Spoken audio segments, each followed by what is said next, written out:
Recent గా పవన్ కళ్యాణ్ గారు చెప్పారు, తిరుపతిలో 16 డైనమైట్లు పెట్టి 16 అడుగులు పైకి లేచి కింద పడ్డా కూడా మళ్ళీ వచ్చి ధైర్యంగా రాజకీయాలు చేశారు చంద్రబాబు గారు అన్నప్పుడు. కాదండి, అలాంటి వ్యక్తి పావురాలు గుట్ట మీదగా వెళ్లాల్సి వద్దని చెప్పి భయపడి కాదు నేను రోడ్డు మార్గంలోనే వెళ్తానంటారా? ఆ వయసులో అంత దూరం జర్నీ చేస్తారా?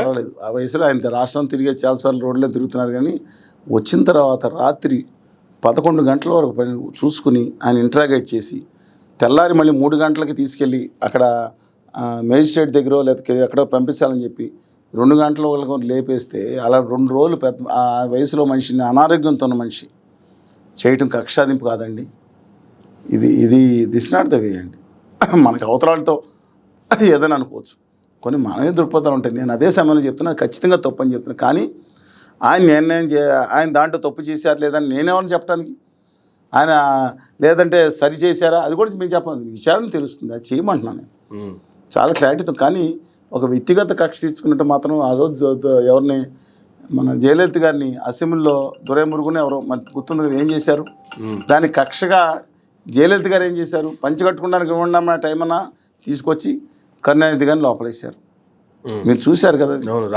ఏదన్నా కక్షాదింపు తప్పని నా ఉద్దేశం. ప్రజాస్వామికులు అలాగే భౌతిక దాడులు ఇవాళ ఒకటే చెప్తున్నా అండి, భయంకరమైన బూతులు తిట్టి చెప్పులు తీసుకుని కొట్టమని చెప్పిన వాళ్ళకి, చాలా దారుణంగా కొట్టిన వాళ్ళకి కూడా నేను అన్నాను. అంటే గోదావరి పైభాగంలో కాదు, గోదావరి కింద భాగంలో, ఇది వెస్ట్ గోదావరి, కృష్ణా, గుంటూరు ఈ కింద భాగంలో వాళ్ళకి కూడా సీట్లు ఇచ్చారు చంద్రబాబు గారు. అలాగే వైఎస్ఆర్ కాంగ్రెస్ పార్టీ వాళ్ళు కూడా ఇచ్చారు. విలువలు లేకుండా పోయినాయండి. ఆ రోజు తాత్కాలిక అవసరాల కోసం మనుషులు ఎలాంటి వాళ్ళు కూడా ఏం అనవసరం వీళ్ళకి. ఆ రోజు ఎవరు అవసరం ఉంటే ఎవడు బాగా తిట్టితే వాళ్ళకంత సత్కారాలు, అనుచితంగా అసభ్యంగా ఏ రోజు మాట్లాడకుండా నిర్మాణాత్మకంగా విమర్శ చేసి మంచి చేస్తే పొగిడిన వాళ్ళకి మాత్రం తిట్లు, దోషంలో అసభ్యం. ఈ రాష్ట్రం ఇలా అయిపోయింది.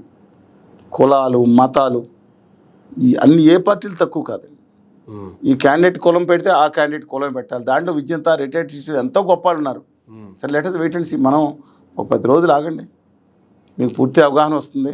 ఇవాళ వరకు మళ్ళీ చెప్తున్నాను, నన్ను ఎవరు అనుకున్నా, మీరు అనుకున్నా తెలుగుదేశం 150 సీట్లు వచ్చేది మాకు 100 సీట్లు చెప్పాడన్నా, తెలుగుదేశం, బీజేపీ, జనసేన కూటమి ఈ వార్త ఈ 10 రోజులు సర్క్యులేట్ అవుతుంది. దాదాపు చాలా సర్వేలు మీ బయటకు వచ్చే సర్వేలు సర్క్యులేట్ అయిన తర్వాత కూడా. కానీ 100 సీట్లు వస్తే కళ్యాణ్ గారికి ఒక 10 సీట్లు, బీజేపీకి 4 సీట్లు. అంటే విచిత్రం ఏంటంటే వాళ్ళిద్దరి మీద ఆధారపడి చంద్రబాబు నాయుడు గారు ప్రభుత్వంగా నడిపారంటే మాత్రం చాలా, అంటే నడపకూడదని కాదండి, సింగిల్ మెజారిటీ రాకపోతే మాత్రం చాలా ఇబ్బందికరమైన పరిణామాలు వస్తాయి, రాష్ట్రానికి వస్తాయి. ఇప్పుడు జనరల్గా చంద్రబాబు నాయుడు గారిని చూసుకుంటే ఆల్రెడీ కేసులు ఇబ్బంది పడుతున్నారు. తెలంగాణ నుంచి చూసుకుంటే తెలంగాణ, ఆంధ్రప్రదేశ్ రాష్ట్రాలు విడిపోయిన తర్వాత ఇక్కడ ఓటుకు నోటు కేసు అని చెప్పి రాత్రి సర్దుకుపోయారని చెప్పి దాంట్లో కూడా ఇప్పటికి ఒక అపవాదం ఒకటి, అది నిందా అపవాద నిజమా పక్కన పెడితే ఒకటైతే మోస్తూనే ఉన్నారు.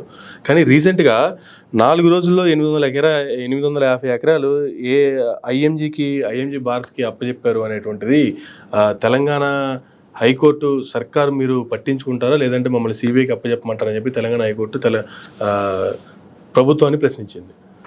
ఇప్పుడు ఈ కొత్త కేసు కూడా ఒకటి చంద్రబాబు నాయుడు గారి మెడకు చుట్టుకోబోతున్నటువంటి నేపథ్యంలో వీటన్నిటినీ తప్పించుకోవడానికి ఎట్టి పరిస్థితుల్లో కేంద్రంతో సఖ్యతగా ఉండాలి అనే దానికోసం పొత్తులకు వెళ్తున్నారు అనేటువంటి కొన్ని కామెంట్లు కూడా సోషల్ మీడియాలో ఈ మధ్య కాలంలో గత మేబీ ఫ్యాక్ట్ అండి. ఎందుకంటున్నానంటే బీజేపీ ఏం చేసినా చేస్తుంది.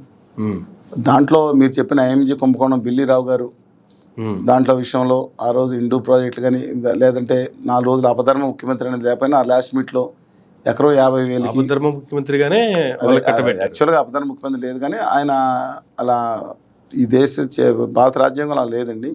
కానీ అలా వ్యవహరిస్తారు కొంతమంది అది. కానీ 50,000కే దాదాపు 50,000 కోట్లు చేసే ప్రాజెక్ట్ని మొత్తం 50,000కి అమ్మేసి, ఇప్పుడు 50,000 కోట్ల లక్ష ఇప్పుడు ఏమి ఉంటుందండి ఆ రోజు. కానీ 50,000కి ఇచ్చేశారు. ఆఖరికి మన స్టేడియంలో కూడా రాసి ఇచ్చేశారు. చూశారు మీరు, ఏదో అని వచ్చింది. బట్ బహుశా అది కూడా ఒక కారణం అయి ఉండొచ్చు. బీజేపీ ఏదైనా చేస్తుందండి. వాషింగ్ పౌడర్ నిర్మా అనేది ఆయన పటేల్ గారని ఉన్నారు, ఆయన గుజరాత్లో చాలా ఫేమస్ అండి. ఆ వాషింగ్ పౌడర్ నిర్మాణంలోకి వెళ్ళిపోతే మళ్ళీ తలతల్లాడే తెలుపుతో వచ్చేసినట్టు శరద్ పవార్ గారి, అజిత్ పవార్ గారి కేసులో ఎంత భయంకరంగా ఉన్నా అది మాత్రం విముక్తి అయిపోయింది. శరద్ పవార్ గారి తమ్ముడు కొడుకు ఎమ్మెల్యేని మాత్రం కాన్స్టిట్యూట్ చేశారు. ఇవన్నీ చూసి కూడా భయపడిన వాళ్ళు ఉంటారా? అది చంద్రబాబు నాయుడు కానీ, జగన్మోహన్ రెడ్డి గారు కానీ, కళ్యాణ్ బాబు గారు కానీ ఎవరన్నా భయపడిన వాళ్ళు ఎవరున్నారంటే తెలంగాణలో తెలుగు బిడ్డలు ఉన్నారు. కవిత గారి మీద కేసు వచ్చినా సరే వాళ్ళు కొంతకాలం అనేది తెలియదండి, నిలబడతామన్నారు. ఆర్ఎస్ ప్రవీణ్ కుమార్ గారు ఉన్నారు, రేవంత్ రెడ్డి గారు ఉన్నారు, బట్టి విక్రమార్క గారు ఉన్నారు, తమిళనాడులో అందరూ ఉన్నారు. పన్నీర్సెల్వం గారు ఆయన అవుతున్నారు, పళనిస్వామి గారు కానీ నేను ఎట్టి పరిస్థితుల్లో కలవం అన్నారు. దమ్ముండి నిలబడ్డారు. స్టాలిన్ గారు లాంటి వాళ్ళు కానీ, మమతా బెనర్జీ గారు కానీ, కేజ్రీవాల్ గారు జైల్లో పెట్టి హింసించినా సరే ఎవరిని మనీష్ సిసోడియా గారు లాంటి మనిషిని వాళ్ళు నిలబడి ఉన్నారు దేశంలో అనేక మంది. మరి వీళ్ళు కూడా నా తెలుగు జాతి బిడ్డలే, ఒకే తెలుగు జాతి బిడ్డలు. మరి ఆంధ్ర ప్రాంతంలో 40 నాకు అర్థం కాదు అదే 0.5% ఉన్న వాళ్ళని వాళ్ళు వస్తే వాళ్ళు 0.5% ఉందా, 46% ఓట్లు వచ్చిన వాళ్ళు వాళ్ళ దగ్గర పడిగాపులు కాయటువంటి ప్రత్యక్షంగా 49.9% పరోక్షంగా పడిగాపులు కాపండి. ఏంటి దౌర్భాగ్యం నా జాతికి? ఎప్పుడు పోతుందండి పీడ? కొన్ని మనం గమనిస్తే రాజ్యసభకు ఎవరిని పంపిస్తున్నారో చూడండి. తెలుగుదేశం పార్టీ పంపించినప్పుడు సుజనా చౌదరి గారు వాషింగ్ పౌడర్ నిర్మా, తర్వాత గరిపాటి మోహన్ రావు గారు వ్యాపారవేత్తలు నిర్మా, టీజీ వెంకటేష్ గారు ఆయన వెళ్ళిపోయారు, సీఎం రమేష్ గారు వెళ్ళిపోయారు. ఎలాంటి మనిషి ఎవరో తెలుసా? కనకమేడల రవీంద్ర కుమార్ గారి వ్యక్తి. ఆయనకి వ్యాపారాలు లేవు, ఒక అడ్వకేటు, ఎబో మిడిల్ క్లాస్ మామూలు మనిషి.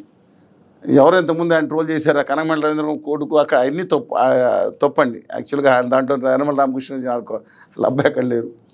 ఆయన ఆఖరి వరకు ఇవాళ పొద్దున్న వరకు కూడా నిలబడి ఉన్నాడు.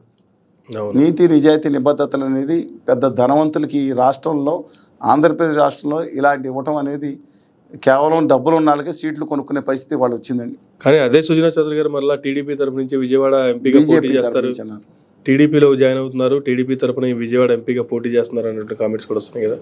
ఏది రాజకీయాలు ఏదైనా సాధ్యమేనండి, రాజకీయాలు ఏదైనా సాధ్యమే.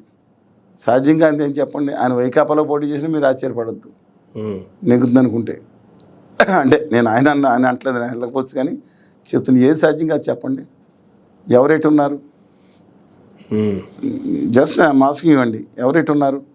ఆదాల ప్రభాకర్ రెడ్డి గారు సీటు వచ్చిన తర్వాత అద్దెకెంతారు. కానీ ఇవాళ మీరు ముఖ్యత్వం తీసుకుంటే సరిగ్గా 8 నెలల క్రితం తెలుగుదేశం పార్టీకి ఎంపీ అభ్యర్థులు 20 స్థానాల్లో దాదాపు 12-13 స్థానాలు అభ్యర్థులు లేరు.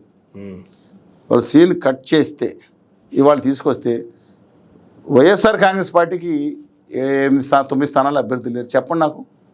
అనంతపురంలో క్యాండిడేట్ ప్రకటించిన అనంతపురం, హిందూపురం, అలాగే కర్నూలు వేరే క్యాండిడేట్ ఎంపీలు, కర్నూలు ఎంపీ వెళ్ళిపోయారు. ఇవాళ నెల్లూరు మళ్ళీ విజయసాయి రెడ్డి గారిని తీసుకురావాల్సి వచ్చింది. ఒంగోలు క్యాండిడేట్ వెళ్ళిపోయారు, ఎంపీ రాజీనామా చేసి వెళ్ళిపోయారు. అలాగే ఈయన ఎవరో మచిలీపట్నం క్యాండిడేట్ వెళ్ళిపోయారు. గుంటూరు క్యాండిడేట్ 4 సార్లు మారుస్తున్నారు. నరసరావుపేట ఎంపీ వెళ్ళిపోయారు. నేను చెప్పింది సత్యం. అందుకని ఎవరు ట్రెండ్ను ఫాలో అవుతారని డైలాగ్ అలాగా ఇవాళ మాత్రం ఇవన్నీ కూటమి కొంచెం అనుకూలంగా అటు వెళ్తాని మాట కనపడుతుంది. అది జగన్ గారు ఎలాగా బ్రేక్ చేస్తారనేది తర్వాత అది ఇష్టం. వీళ్ళు దీన్ని ఎలా పెంచుకుంటారనేది వీళ్ళ మనం వెండి తెరపైలాగా టీవీ స్క్రీన్పై చూడాల్సింది. అంతవరకు వేచి చూడండి. Thank you sir, thank you very much అండి. ఇదండి చలసాని గారితో ఈనాటి ఇంటర్వ్యూ. మరొక ఇంటర్వ్యూలో మళ్ళీ కలుద్దాం. చూస్తూనే ఉండండి మేరా మీడియా.